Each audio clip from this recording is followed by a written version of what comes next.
On June 12th of 2018, a historic announcement occurred. An announcement that would change how the big video game companies would do things from that day on with respect to their IPs and older games. That day, Capcom announced with this trailer you're seeing that in 2019 we were going to have the remake of Resident Evil, the one that is considered by many and by far, and one include myself, the best remake we have had of a video game until then. On January 25th of 2019, Resident Evil Remake was finally released, and it achieved something spectacular, bringing it up to date. A video game that had already turned 20 years old, improving the experience enough to seem like a current game, but not so much as to stray from what the original game was. That is, Capcom launched the perfect remake, the right balance between completely remaking a video game and being faithful to the original video game you're remaking. And that launch, the one of Resident Evil 2 Remake, is a turning point in the history of modern gaming. When Resident Evil 2 Remake came out, we all realized it. And when one say everyone, one mean everyone. Players, companies, producers, publishers, everyone. We realized that it was a real success, that it was well done. That it was the right way to remake a game from 20 years ago. From that date, from the launch of Resident Evil 2 Remake, a phenomenon began to occur that we are still experiencing today. That is the phenomenon of remakes left and right. From that day, they started to fall one after another, powerful remakes of classic games. Remakes that had been in development for several years. It's not that they came out because Resident Evil 2 Remake had been a success. But it just so happens that Resident Evil 2 Remake was the first of all those big hits. And then more came. From that day on, we had, for example, this game that we're seeing on screen, Final Fantasy VII Remake, another great way to reinvent a video game while respecting the original work. Resident Evil 3 Remake also came out around that time, a little after the second one, which wasn't as good. But, well, it was doing its thing. We had a remake of Tony Hawk Pro Skater 1 and 2. How many years have passed since we saw the original on PlayStation? Well, this remake is great, and it's also part of that whole wave of remakes. They even presented remakes as launch games for new consoles, because the PlayStation 5 came out at the time with the Demon's Souls remake, one of the most impressive games on PlayStation to this day. Ubisoft tried to do its thing, said it was going to be a remake of The Sands of Time. Then the move didn't go well for them, they still haven't launched it. We had remakes of games that didn't even need a remake, like The Last of Us, the first one, but there it is, why not? It's a good remake, and we even have titles that did need a remake, like for example Dead Space. Thank God we have this remake because it's great. Or Resident Evil 4 Remake, which also, while we're at it, is an example of Capcom doing things right. Whether you like Resident Evil 4 or not, the remake is a great job. This year we also have examples like Silent Hill 2 Remake, my god, a title that rises from the ashes, one would say. Even better than at its time. One I'm saying might be very strong, it's very heavy. There are people who love Silent Hill 2 very much, but this remake is spectacular. Even Dragon Quest 3 is being remade after 35 years. Even the remakes of 1 and 2 are coming. All of this is crazy.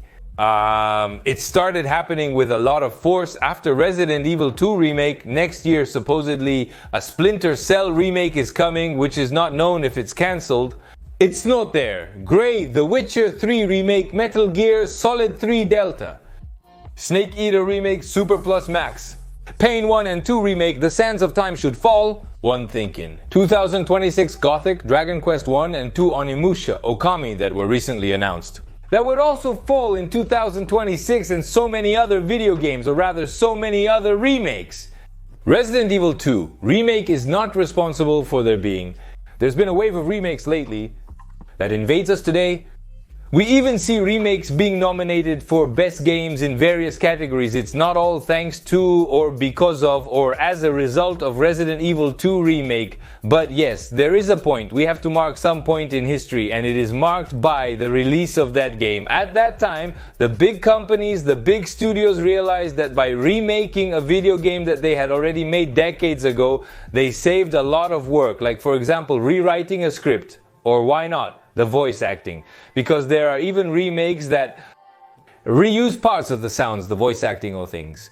Or the studios realized that they saved a lot of things. They saved thinking about something new that could work. And instead they took something that already worked at some point. They looked for a way to make it new and interesting. Or at least update it, they sold it and made millions. If it went well, because there are also many failed attempts of all this. Well, now it happens that Capcom, which we can call the king of remakes, returns to be part, once again, of this wave of changes, of these new trends, so to speak. But no longer with the remakes, but with a perhaps different concept that, well, to put it in some way, one baptized it as Revive, because it's basically what they're trying to do. Revive games. A remake is to redo a game that was somewhat alive, or that we knew of its existence, and a revive is to take a game that is perhaps a little more dead and make a new delivery, as is the case, for example, with Onimusha. What you're seeing right now on screen, a title that has been missing for many years, and suddenly Capcom says, you know what? We're going to make a new delivery updated. Let's say it looks like a game today, but it's from this old game that no one remembers. And at these Games Awards, they also announced a new Okami, a game already very forgotten. And that could be considered a cult game, but it's going to come back. And it's going to come back in 2026 with a new delivery. 1T is going to revive. That's why one say this about the Revive. Well, now in an exclusive with the Medium Video Games, Chronicles Capcom declared that they are working on reactivating, or rather reviving, inactive IPs.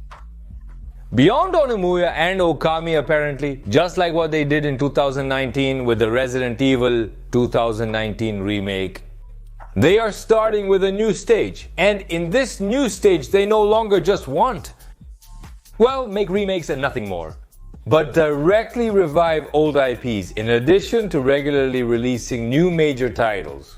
Every year, that is, well, new releases. Capcom is focusing on reactivating inactive IPs that have not had a title release recently. The company is working on further improving corporate value, leveraging its rich content library. That is all those old abandoned IPs, which they have to include the recovery of previous IPs, like the two titles announced earlier. That is, the Onimusha and the Okami, in order to continuously produce highly efficient, high-quality titles. That is, they are going to revive old titles to see if they do as well as with the remakes. One don't know if you remember this, but a year ago Capcom released this survey.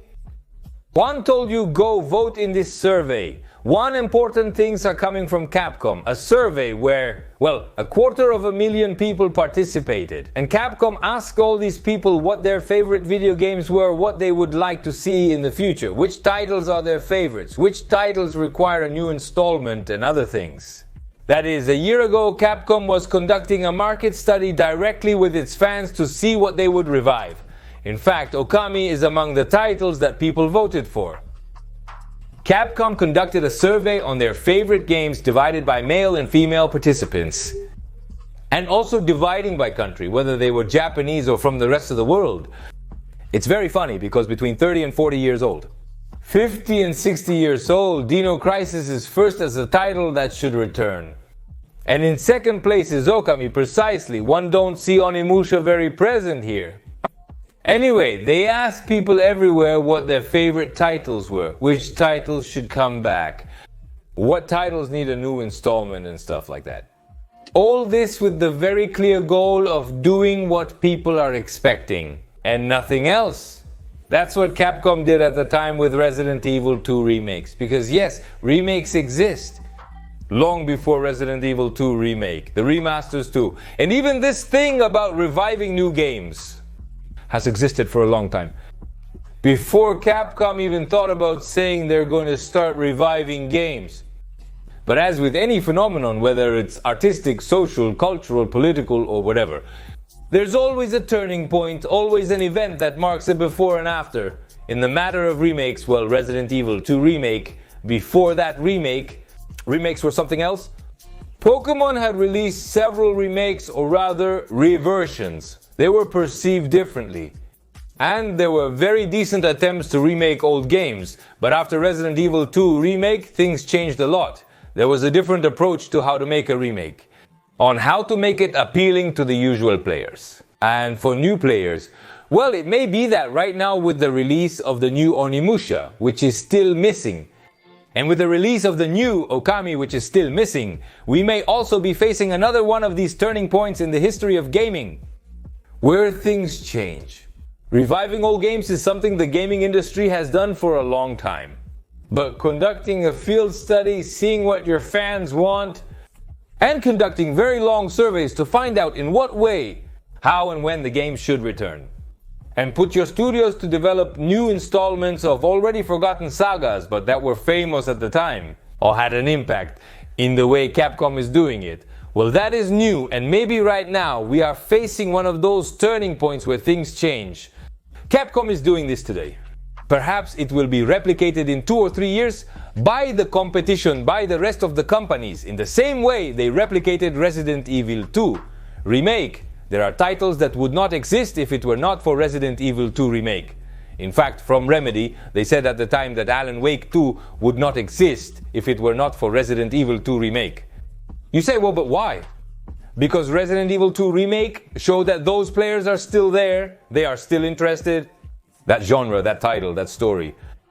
But they need a little more. Silent Hill 2 Remake wouldn't exist if it weren't for Resident Evil 2 Remake. Neither the Metal Gear Remake nor so many others that came after. Well, we might be once again facing the king of the remake, which is Capcom, as the video title rightly says, setting the trend again. Only time will tell, so we'll have to be patient. One thing, there are 2 ways to interpret all of this. One excites me a lot, which is, hey, one might get to see so many games from my childhood and adolescence again. Or new installments of things that one liked at the time, and one say, dude, that's great. But on the other hand, it scares me a bit, because it's a bit of the decline of new ideas of creating new things. One is like, while they're saying we're going to keep doing new things and so on, but we're going to be looking back with one eye. One tease like that rock band or that rock group that says they don't make good songs, better play the classics. One feel it a bit like that. And it scares me a bit because maybe everything will stagnate, right? The fact that they are so obsessed with remakes, remaster, remaster has caused creativity to stagnate a bit. Maybe this will cause it to stagnate more. At least for a couple of years we're going to be happy and with our bellies full of great comebacks. One I'm sure. Write in the comments what game you think needs a revive, that a new installment of a forgotten game falls. Dino Crisis, one like it. Remake, revive, remaster. Whatever it is, one will take it. Come on, the first Devil May Cry. How beautiful. How old.